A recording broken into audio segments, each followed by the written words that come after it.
It's the Kyle Hyman Show on Redeemer Radio.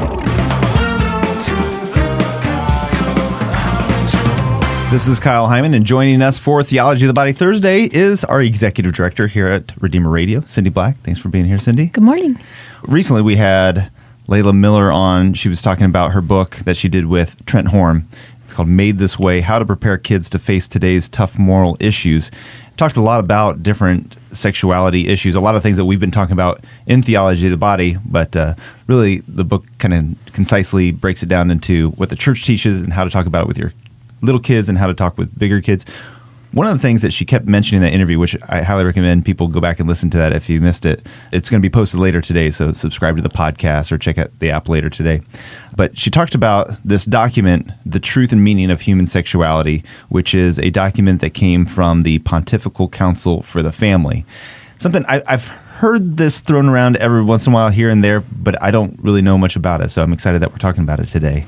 Yeah, so parents were really grappling with how to talk to their children. Like parents who take seriously the role as primary formators of their children wanted direction from the church on doing that. So the Pontifical Council for the Family created a document that really takes human sexuality from a theological standpoint, but then also incorporates what we know from psychology and other sources of understanding the human person and mesh it together to give parents a guide for how to approach our sexuality, and really reinforces the primacy of that happening within the family context. Sure. And I know this came out in 1995. I don't know how long it had been in the works before then, but I'm also kind of curious how it holds up now, almost 25 years later. Well, it's interesting because as I've been reading through it for Theology of the Body Thursday, I've also been looking for summaries and just Googling the title. And in my view, it really holds up today, but many aspects of the church have actually veered off of some of the main principles in this document, and there is a lot of controversy around this document and our current practices of sex education happening within schools, even Catholic schools. Okay. Do you want to share a little bit about that, or do you want to give some more background of the document first? Well, I think the background would be, I don't know, Kyle, do you remember what you learned and how you learned it from your parents about human sexuality? No, it's all kind of a blur. But I feel like it was a combination of things I learned in school and things at home and things I found out from friends and stuff. Yeah, it's a myriad of influences. Children get naturally curious about it. Unfortunately, in today's world, even before their natural curiosity kicks in, oftentimes they're exposed to concepts and pictures and all kinds of things that make them curious before they would be naturally curious. Sure. So, when you're curious about something, you go to various sources, and especially with something like this that's very hard to talk about, to verbalize, especially coming from an understanding of, in their innocence, this is something that kind of jars their understanding and doesn't fit with other things that they know about the world because it's so unique and really should be so private and sacred within a married couple, but because it's talked about like apparel and what we're having for dinner, then it thrusts it into our young people's minds and curiosity before they're really ready.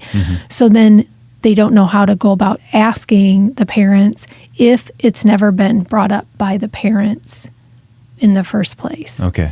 So I think the document really talks about how if the parents are starting at a young age and talking about the body and private parts of the body and the purpose for that, and talking about love and what love means, talking about marriage and what marriage means, that then they become the primary go-to source for that information.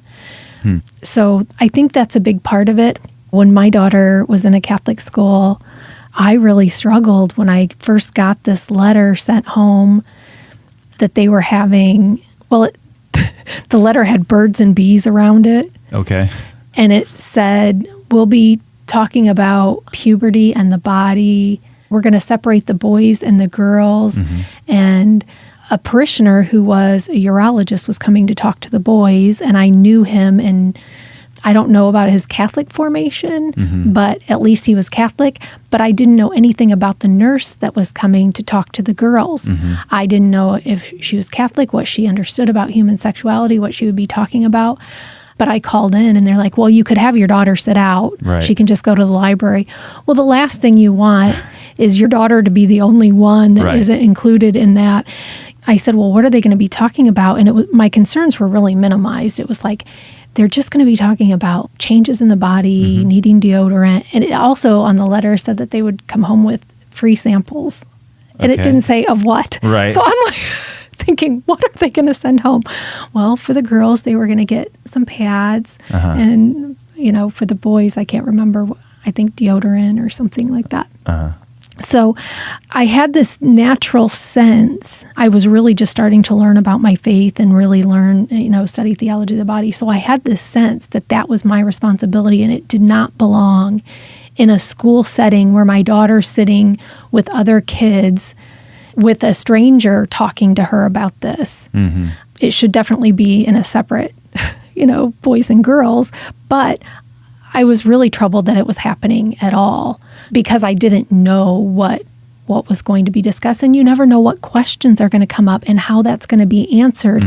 And just thinking back to my own sex education in a public school, I was deeply disturbed by what might be discussed. And so is that something that's addressed in the document, that schools should not be addressing this, or that they should make sure that the parents are addressing it before the schools address it, or what's the document proposal? really indicates that it should be done within the home and the family. And not in the school. Right, and not in the school. And that's where the controversy comes up, because a lot of our schools and parishes now have programs where they are talking about this. So I think what happened, because I even remember bringing this up at my parish, and our pastor, whom I love dearly, said, but Cindy, the parents aren't talking about it. Exactly, right. So you understand that the church is seeing where it isn't happening, and they'd rather address it in the Catholic context than not have it addressed at all. Right. But to parents who are doing that, you go to the default to compensate for parents who aren't, which it's really not blaming parents that aren't, because so many parents weren't talked to about it. They don't understand. They may know some of the church's teaching. So I think as a culture, we really need to look at the meaning of our human sexuality and understand that we all have a responsibility to promote the true meaning, to raise up our understanding of the meaning across all spectrums of our culture, and to challenge the secular understanding that minimizes it or profanes it, so that even parents have a better understanding so that they can be primary formators of their children. I also think that if we're going to require meetings for parents to come to for First Holy Communion and things like that, then we probably need to require meetings where we teach them the truth about human sexuality. Maybe it starts as young as baptismal prep. We have a section on human sexuality and development, but really helping the parents to understand their role and be equipped for their role. The other thing I really love that the document talks about is meeting with other families, because this is hard to think about how do you talk at certain ages. But if you can have other parents that you're talking to, and how did you address this, and what questions did you have, and ways to address it, that can be so helpful to pray together, to support each other, to share stories, and say we're all in this together trying to teach our children the beautiful truth of our sexuality within the home with the mom and dad. Right. The document that Cindy's referring to is from the Pontifical Council for the Family, came out in 1995, called The Truth and Meaning of Human Sexuality. If you just search for The Truth and Meaning of Human Sexuality, it'll probably take you to the Vatican's website where you can read the whole thing free. It's 150 paragraphs, so kind of medium length maybe. Right, and it really is written for parents. So it's not really theologically dense. It's beautiful. It really is. It's very insightful. It lays the foundation of human sexuality. So it does talk about like the starting point of how we're to understand that, and then goes into some specifics. So it talks about the problem of bringing up kids immersed in a culture that has a very immature and skewed understanding of our sexuality. It talks about what true love is and explains that, and then it situates true love within chastity and what that looks like in various relationships. And then it talks about the father and the mother as educators, and then paths of formation within the family. So it talks about learning stages. So that's where it incorporates psychology and child development and things like that, along with the theological concepts, and is a guide. And it really points to the fact that the parents should know what their children can handle when, and address, be bringing up those things. There should be like serious talks, but it should be incorporated into the language as you go through normal life.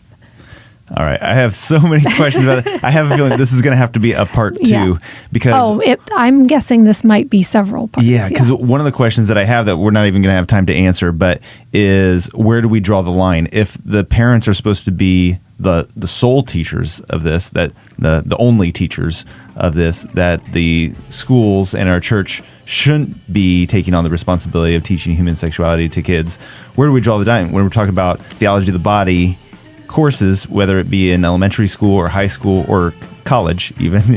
Obviously at some point we're saying this is good to have an academic setting for this.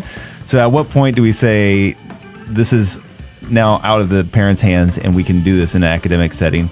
And at what point do we say they're not quite ready for that yet, this has to happen in the family? So I have a feeling this is going to have to be in part of one of the future ones, and I'm really curious to see where this goes. But again, you can check this out. It is from the Pontifical Council for the Family. It's called The Truth and Meaning of Human Sexuality. Thanks for breaking this open a little bit for us, Cindy. Absolutely.